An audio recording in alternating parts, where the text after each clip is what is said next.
HD सच्ची कहानियों पर आप सभी का स्वागत है। हम बरेली के रहने वाले थे, अंसारी थे। वैसे हमारे मुसलमानों में तो बच्चों को अल्लाह की देन समझते हैं।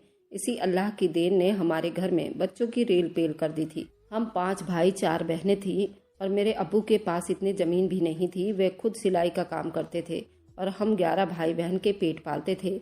मेरी मम्मी हमेशा बीमार रहा करती थी। उनको अपनी बेटियों की शादी की चिंता सताने लगी थी। हम 5 भाइयों ने कम उम्र में ही काम करना शुरू कर दिया था। जैसे तैसे करके हमने 4 बहनों की शादी कर दी और 5 भाई बाहर निकल आए।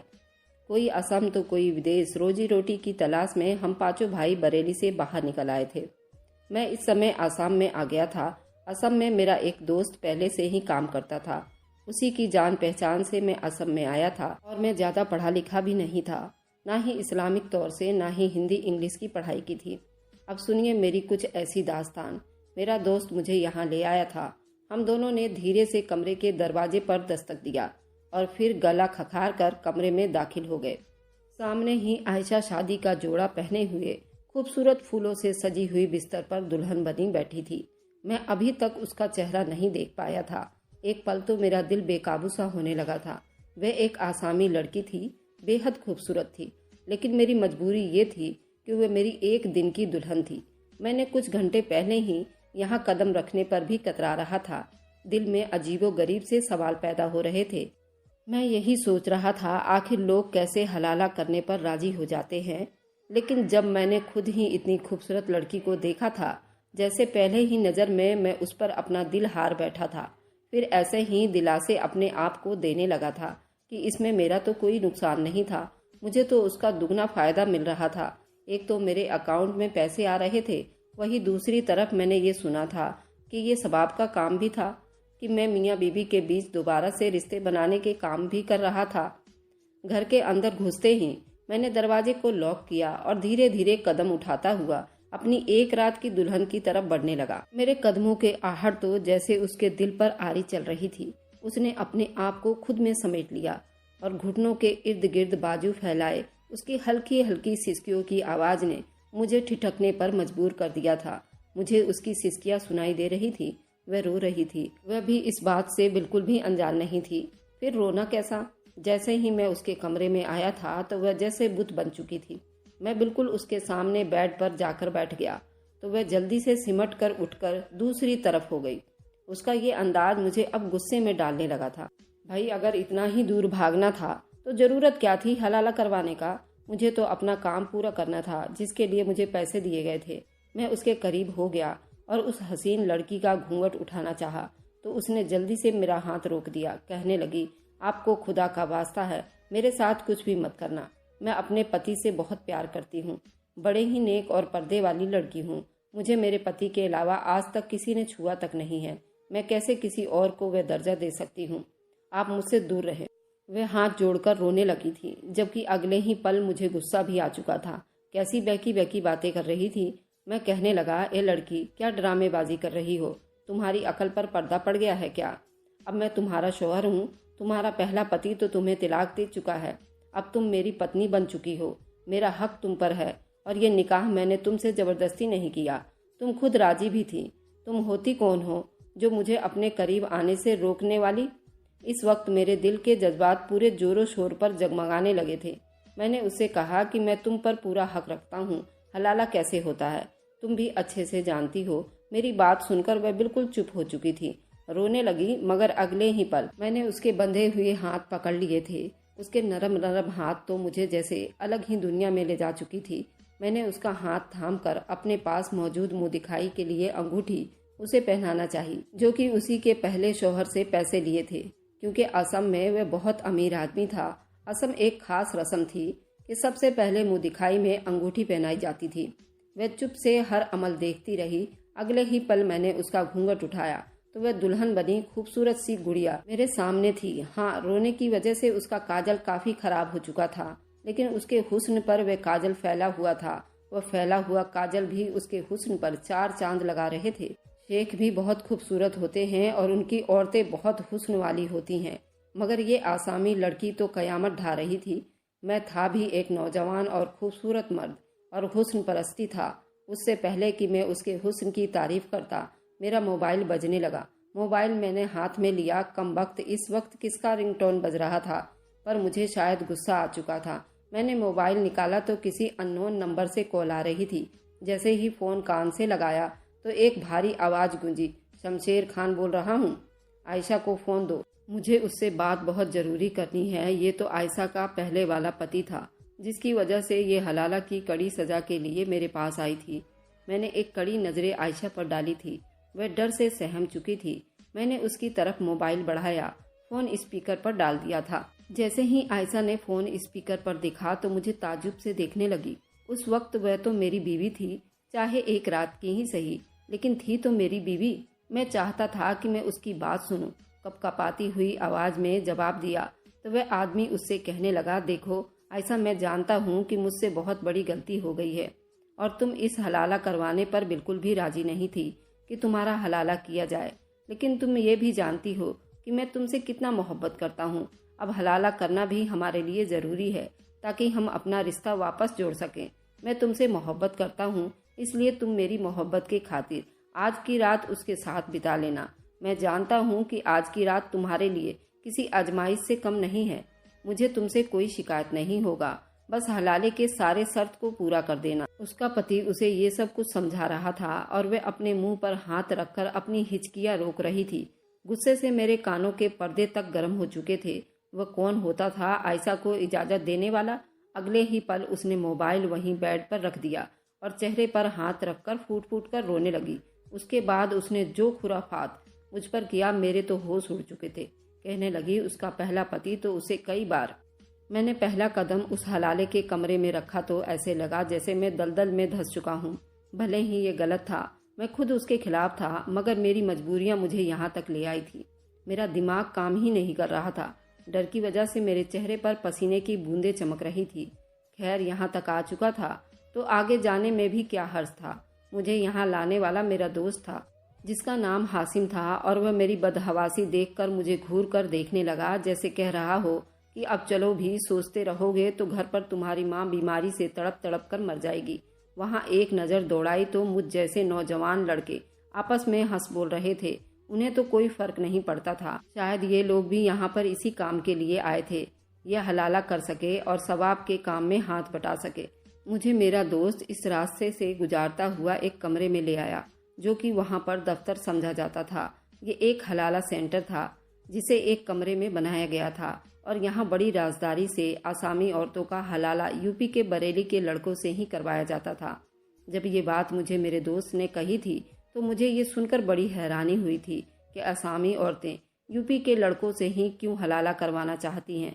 मैंने ये सवाल अपने दोस्त से किया तो वह मुस्कुराने लगा, कहने लगा, जब तुम किसी आसामी औरत के साथ हलाला करोगे तो पता चल जाएगा। मेरा दिल इस काम के लिए बिल्कुल भी तैयार नहीं था, क्योंकि मैं इतना पढ़ा लिखा भी नहीं था। तलाक क्या होती है और हलाला कैसे होते हैं, लेकिन मैं पिछले कई महीनों से बेरोजगार भी था और पास इतने पैसे भी नहीं थे कि वापस बरेली आ जाऊं। इसलिए मैं खुद को इस बात के लिए तैयार करने लगा, बस इतने पैसों का इंतजाम हो जाए कि वापस बरेली चला जाऊं। खैर, मैंने अपने दोस्त के साथ इस दफ्तर में दाखिल हुआ तो इस काम के लिए एक भारी भरकम आसामी औरत बैठी थी, जिसने सर से पांव तक नीले रंग का कपड़ा पहन रखा था और चेहरे पर मेकअप थोपा हुआ था। मेरे दोस्त ने ही मेरे यहाँ पर रजिस्ट्रेशन करवाई थी। अभी वहीं सर झुकाए बैठा उंगलियां मोड़ रहा था, क्योंकि मैं आज तक ऐसा माहौल नहीं देखा था। हमारे अंसारी में तो बीवी को कभी तलाक नहीं देते, चाहे वो कुछ भी हो जाए, और हमारे यहाँ तो इज्जत का मामला हो जाता है। अगर शौहर मर जाए, इस मामले पर तो गौर किया जाता है, नहीं तो दोनों के जिंदा होने पर ये सब मामला कभी नहीं होता और मर्द औरत दोनों के लिए इज्जत समझी जाती है। हम अंसारी अपनी पत्नी पर किसी गैर मर्द की नज़र बर्दाश्त नहीं कर सकते थे। मैं अपने ही सोचों में गुम था जब धाड़ से दरवाज़ा खुला। काले रंग के बुर्के में एक नौजवान लड़की और एक आदमी अंदर दाखिल हुए, जिन्हें इस आसामी मैडम ने एक तरफ बैठने का इशारा किया और हमसे कहा, आप लोग बाहर जाएं। हम दोनों वहां से बाहर निकल आए। मैं जिस लड़के के पास बैठा था वह भी बरेली से ही था। कहने लगा, मैं अब तक 20-25 हलाले कर चुका हूँ। हर हलाले का मुझे अच्छा खासा पैसा मिलता है। मुझे ये काम करते हुए सिर्फ 2 महीने हुए हैं। ये सुनकर तो मैं हैरानी में पड़ गया था। 20 से 25 हलाले। मैं सोचने लगा, जो कुछ मैंने हलाले के बारे में सुना है उसमें तो ऐसा कुछ नहीं होता कि उसके लिए हलाला सेंटर में जो भीड़ था। तभी एक लड़का मुझे बुलाने के लिए आया। मैं जैसे ही दोबारा दफ्तर में दाखिल हुआ, असामी लड़की ने हाथ में पेंसिल पकड़े इशारे से कहा, ये लड़का हलाला के लिए ठीक है। वह बुर्के में ढकी हुई थी और सिसक सिसक कर रो रही थी। बार बार साथ में बैठे आदमी का बाजू पकड़कर न जाने क्या कह रही थी। वह जल्दी से उसे घूर कर चुप करवा देता। मेरे हाथ पांव तो जैसे काम ही नहीं कर रहे थे। मेरे लिए ये काम करना ही मुश्किल था, लेकिन जब यहाँ तक आ चुका था तो पैसों के खातिर हलाला भी करना बहुत जरूरी था। उसका पति खुद उसके पास बैठा समझा रहा था। उसकी हालत तो मुझे कुछ खराब लग रही थी, जैसे अंदर ही अंदर उसे बहुत सी बातें परेशान कर चुकी हो। मैंने एक नज़र उस लड़की को देखा था। फिर वहाँ पर एक मौलवी साहब को बुलाया गया था। उन्हें मेरा और उसका निकाह पढ़वा दिया था। उसका पहला शौहर वहाँ सामने बैठा बड़ी खुशी से हमें देख रहा था। उसके चेहरे पर अजीब सी चमक थी, जबकि मुझे तो अपने फैसले पर ही पछतावा हो रहा था। आखिर मैं यहाँ क्यों हलाले के लिए चला आया? मैंने अभी तक उस लड़की को पर्दे में ही देखा था। जब निकाहनामा पर साइन हो चुके तो लड़की फूट फूट कर रोने लगी थी। उसकी रोती हुई आवाज को सुना तो मैंने जैसे उसके चेहरे की तरफ ध्यान दिया, एक पल तो मैं पलके झुकाना ही भूल गया था। इस तरह की खूबसूरत लड़की तो मैंने पूरे बरेली में नहीं देखा था। मैं तो जैसे हर चीज से बेगाना उसके चेहरे को फटी फटी नजरों से देखने लगा था। वह रोते हुए भी बहुत प्यारी लग रही थी। फिर एक नज़र सामने उसके पहले वाले शौहर पर डाली। कैसा शौहर था! इतनी खूबसूरत बीवी को तलाक दे चुका था। मुझे तो अब उस पर बहुत तेज गुस्सा आने लगा था। मेरा निकाह हो चुका था। वह शिकायती नज़रों से अपने शौहर के तरफ देख रही थी, जिसके चेहरे पर मुस्कुराहट थी। कहने लगा, फिक्र मत करो, बस 1-2 दिन की तो बात है। उसके बाद वैसे भी तुमने वापस मेरे पास ही आना है। ये सब कहते हुए उस आदमी ने मेरे चेहरे की तरफ देखा था। मेरे मुंह पर तो जैसे तमाचा सा लगा था। मुझे तो अपने मजहब से ही घिन आने लगी थी। यहाँ तो मजहब का मजाक बनाकर रख दिया गया था। भला ऐसे थोड़े ही होते हैं। हलाला को तो जैसे यहाँ पर समाज ने रिवाज ही बना लिया था, जो कि सिवाय जमाने में इज्जत की धज्जियां उड़ाने के अलावा कुछ नहीं था। ये खोखले समाज और ये खोखले रिवाज और ये खोखले मजहब ने जमाने को किस दलदल में ले जा रहे थे। मैं तो इतना पढ़ा लिखा भी नहीं था, पर ये क्या था? क्या ऐसे खोखले रिवाज और मजहब को उखाड़ नहीं फेंकना चाहिए? मगर मुझ जैसे ही मजबूर लड़के पैसों की लालच में आकर ये काम करने पर मजबूर हो जाया करते हैं। फिलहाल वह मेरे साथ एक दिन के लिए विदा होकर आ चुकी थी। मेरी बीवी थी और उस पर हक रख सकता था। रात को मैंने उससे अपना हक वसूल किया था। सुबह हुई तो वह अभी तक सो रही थी। मैं तो यहाँ काम कर रहा था। अपने वक्त पर सुबह उठा और फजर की नमाज पढ़ी। एक नज़र उसके चेहरे पर डाली तो मैंने अपना सर झटक दिया। मैंने हमेशा की तरह आज भी नाश्ता खुद ही बनाया था। जब नाश्ता करने बैठा तब वह बिस्तर से सोकर उठी थी। मुझे वहीं बैठा देखकर फौरन दुपट्टा ठीक किया। भले ही वो मेरे लिए अभी तक अनजान थी, मगर मैं वक्त का बड़ा ही पाबंद आदमी था। उससे कहने लगा, तुम्हारी इन्हीं हरकतों की वजह से तो तुम्हारे पहले शौहर ने तलाक दी होगी। औरत जात इतनी लेट उठे तो मर्द को तो गुस्सा आएगा ना।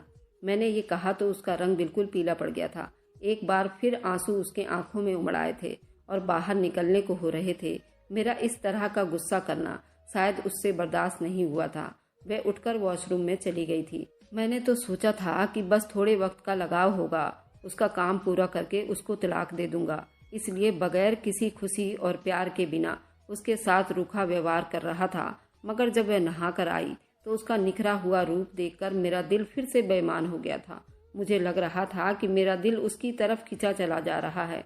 उसे देखकर मुझे रहा नहीं गया। मैं तो सोफे से उठकर उसके पास आ गया और बेधड़क उसके गाल को सहलाने लगा था कि वह जल्दी से 2 कदम पीछे हटी थी और कहने लगी, हलाला आप कर चुके हैं, समझे?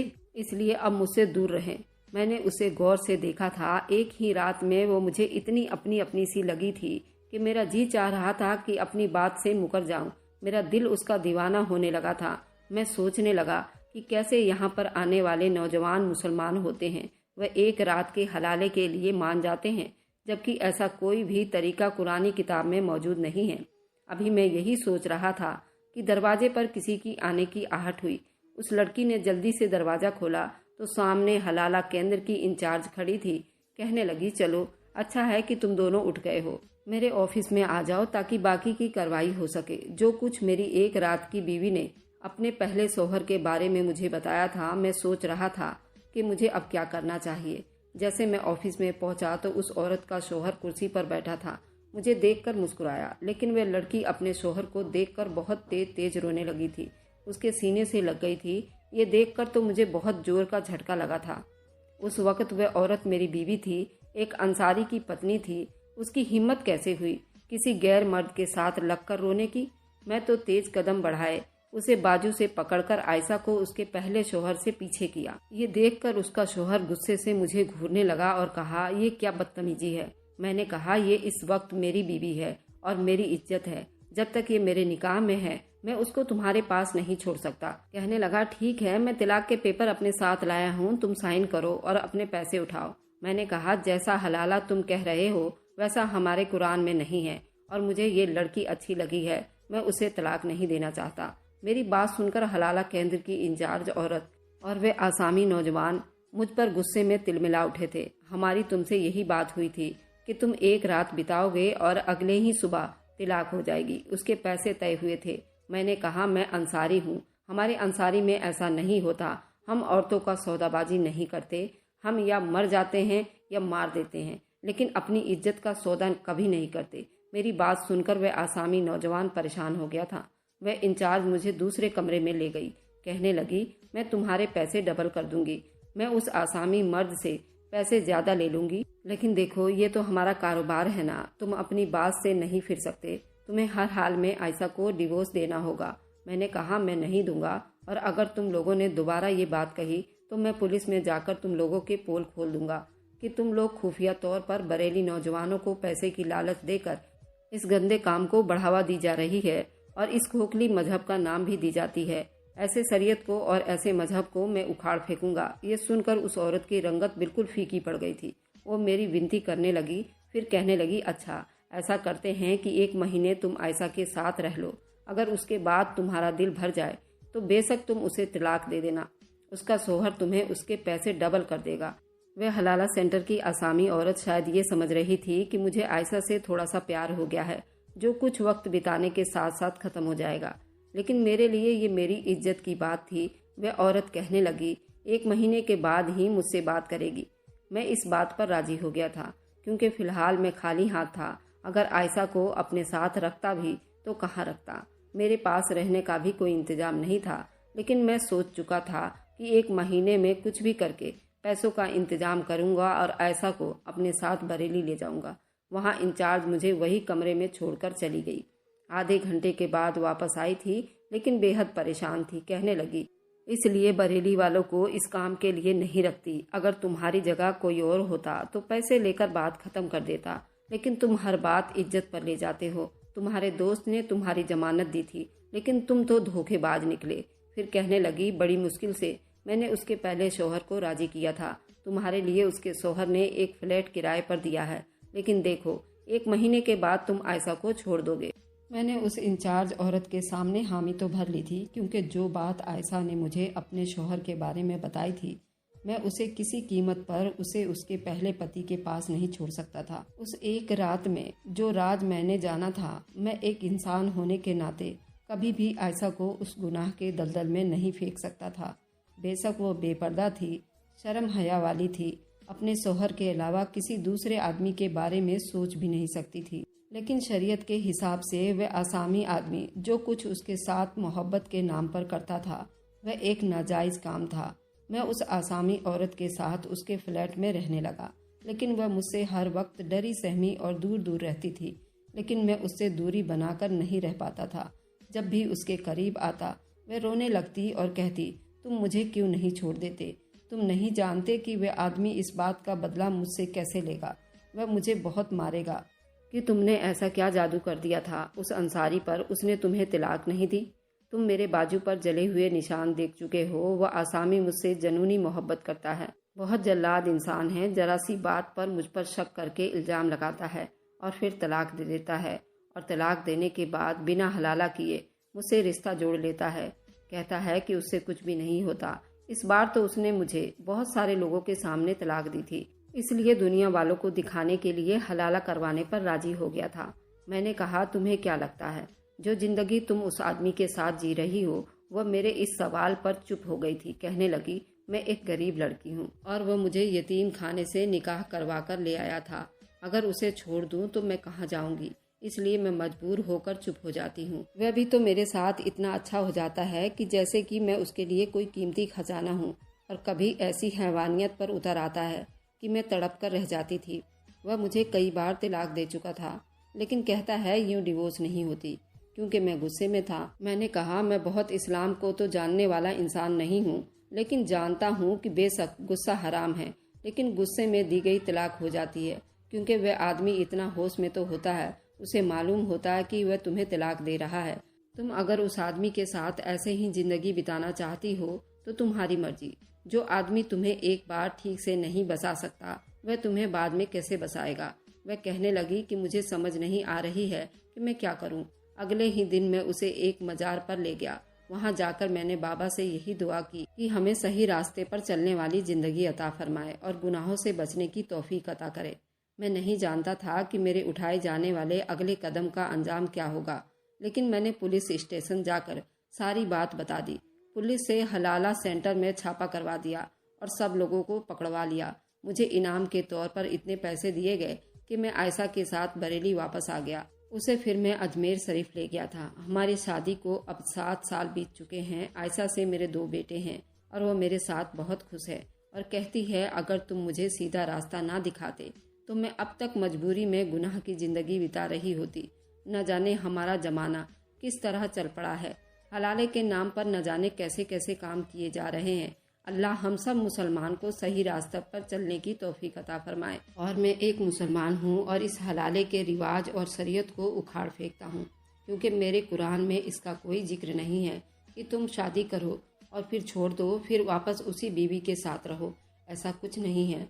ऐसे समाज को बिल्कुल नहीं मानता और आज मैं खुश हूँ और अपने जीवन अच्छे से बिता रहा हूँ, और ऐसी खोखली रिवाज और शरीयत को मैं नहीं मानता। अगर हमारे मजहब में कोई ऐसी खोखली रिवाज और रस्म है तो उसे उखाड़ फेंकने में कोई हर्ज नहीं। जमाने में हमेशा समय के साथ चलना चाहिए। हम इंसानों को सबक लेना चाहिए। अच्छाई के रास्तों पर चलते हुए समाज से जुड़ना चाहिए। अगर आपको आज की कहानी पसंद आई है तो वीडियो को जरूर लाइक कीजिएगा और अपने दोस्तों के साथ शेयर भी कीजिएगा। और हाँ, अगर आपने अभी तक हमारे चैनल को सब्सक्राइब नहीं किया है तो जरूर सब्सक्राइब कर ले। मिलते हैं हम अपनी कल की एक नई दिलचस्प कहानी के साथ। मुझ पर सदा अपना प्यार और स्नेह बनाए रखें। सभी को मेरा प्यार भरा नमस्कार दोस्तों।